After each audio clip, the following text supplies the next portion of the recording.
Assalamu alaikum and welcome to Islam.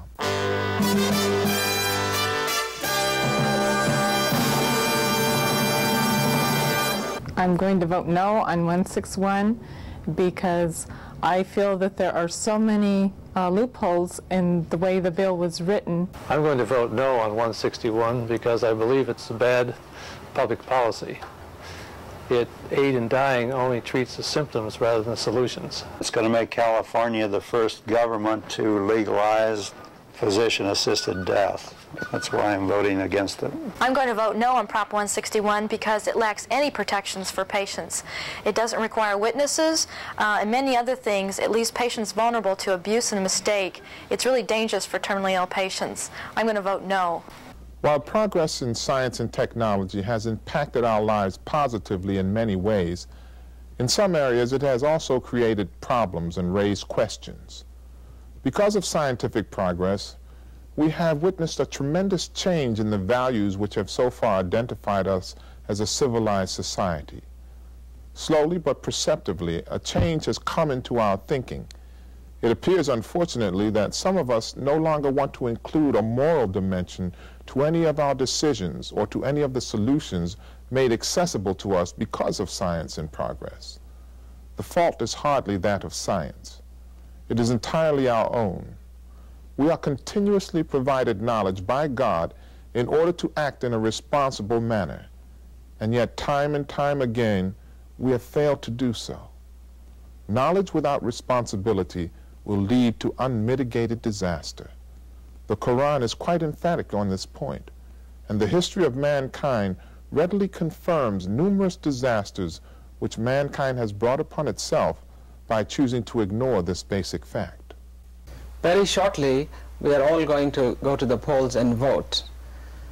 The most important vote, however, for Californians here is not actually the vote for the president or any other candidate, but the vote on a proposition, Proposition 161. This proposition deals with the subject of euthanasia. It is creating a lot of interest, and there are obviously two sides to an issue, and in this also there are two sides. Now with us today we have in our studio Dr. Hassan Hattout, who's in charge of the outreach at the Islamic Center of Southern California. Not only that, Hassan is an activist who has a lifelong commitment to Islam, and we have seen him on many occasions on our program. And also Dr. Muzammil Siddiqui, who is the director of the Islamic Society of Orange County, a well-known Islamic scholar. Well, gentlemen, Dr. Hattout, you're in a unique position being a physician also, as well as an Islamic activist. Now, what do you think of this proposition, Proposition 161? How does one Muslim physician first approach this? Well, the Muslim in me knows that we do not make our religion, we receive it and we obey it. The Quran is very explicit when it said, do not kill yourselves. And human life is sacred by the text of the Quran and has to be protected unless it be for a just legal cause. But the quality of life doesn't really matter. In Islam, there is no such concept as a life which is not worthy living.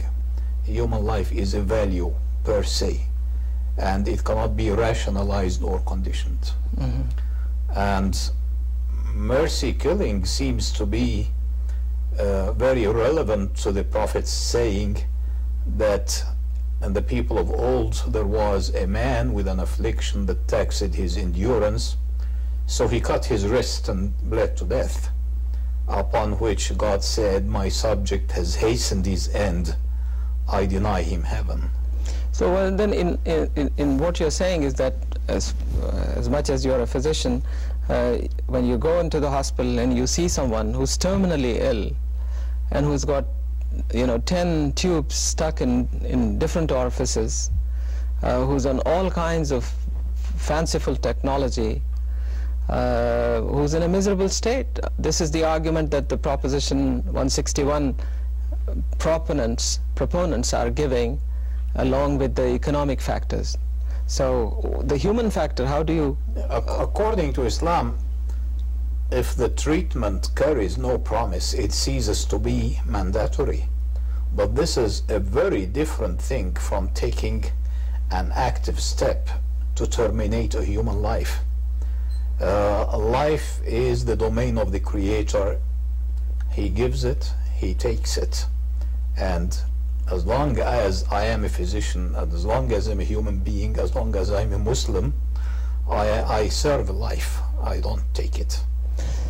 Dr. Siddiqui, there is also this question in this proposition of assisted suicide.